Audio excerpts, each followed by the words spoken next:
Welcome back. You're watching the ET Money Show with me, Kavita Thapliyal, and this is the last leg of the show where there are plethora of funds available in the market to invest your hard-earned money. But how do you assess which is the right fund for your portfolio? What are the criteria that one should look at to help you navigate through this maze? We have on board Hemant, Rustagi, Wiseinvest Pvt.Ltd. Also, do not forget to send us your portfolio queries on our WhatsApp number, which is 865-797-4571, or you can email us your queries on the money show at etnow.tv. Good evening, Hemant, and welcome to the show. There's this first question for you, which is from Arjun Singh, and he says that he's currently investing 20% of his monthly income through SIP, and the funds are ICICI Pru Multi-Asset, ICICI Pru Nifty Index Fund, Quant Mid Cap Fund, SBI Contra, and SBI Small Cap Fund, and he has a good exposure in debt instruments, which includes FDRD, NSE, LIC, and 30% of his monthly income. That's the ratio.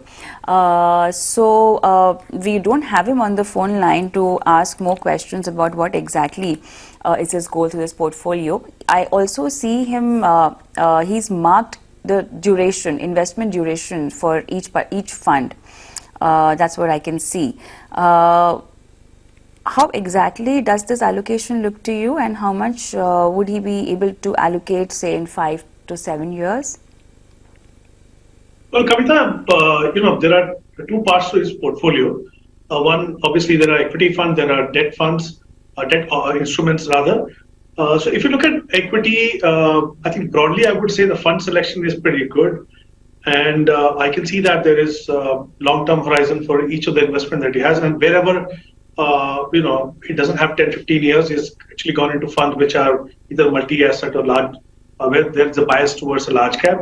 So I think broadly, I would say that as far as the equity fund is concerned, equity portfolio is concerned, the fund selection is good.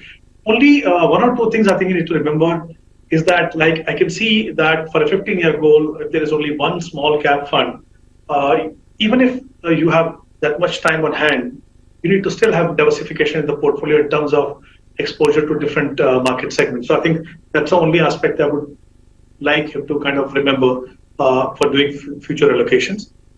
As far as the debt instruments are concerned, I can see almost the entire investment in traditional options there.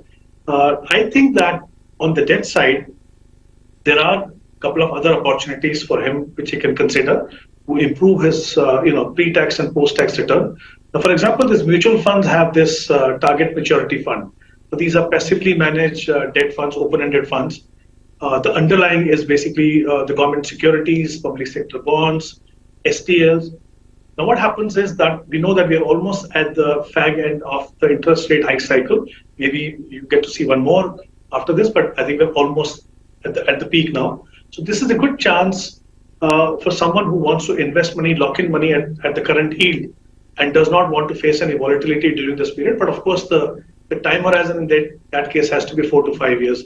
And considering that he's investing in FDs and NSEs, I'm assuming that he will have that kind of time on hand. So target maturity fund is something that he should look at. And I think the major benefit, apart from the fact that he will get to lock in at the current yield, is the tax benefits in terms of indexation.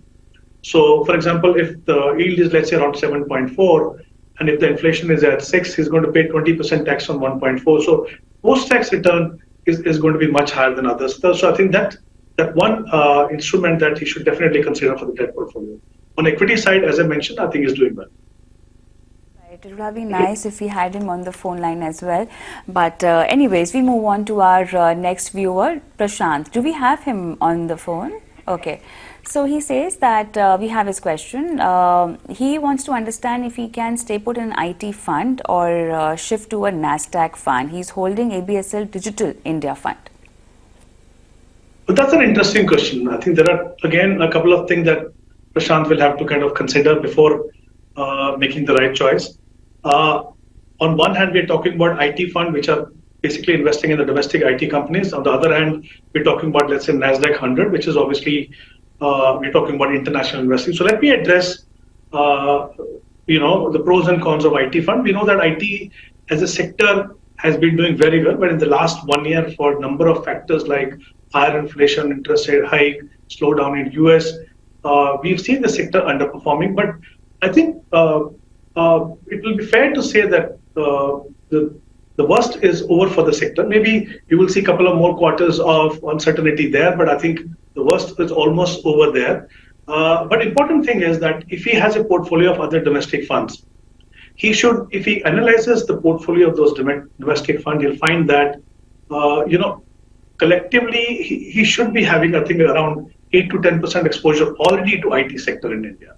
So the point here is that if you already have other funds and you have exposure of 8 to 10% in your entire portfolio, do you really need to invest in a sector fund? As we all know, the definition of sector fund, the universe is very narrow. They have the tendency to be, volatile from time to time because there is no protection of diversification. So I think that's one factor he needs to consider.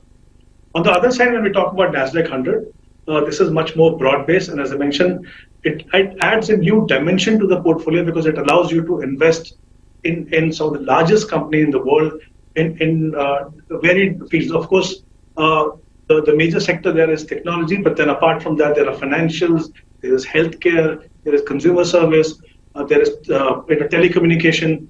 So I believe that it will be a good idea that if he doesn't have any exposure to international market, he should consider investing in Nasdaq 100. Yes, it's true that Nasdaq 100 itself is under pressure and may remain under pressure for the next couple of quarters. But like I mentioned, it makes a lot of sense to add an international fund, and because it adds a new dimension to the portfolio. So my recommendation is, provided he has an existing portfolio and there is exposure to IT sector, he should consider Nasdaq 100, I think, which will be a good addition to the portfolio.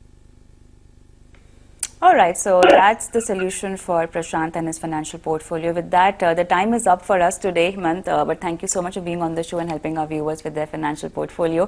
And on that note, I'll sign off, but we are going to leave you with our WhatsApp number and email ID, where we keep waiting for your queries, and we have experts who can solve all your queries related to your investments. So do send us your queries on our WhatsApp number and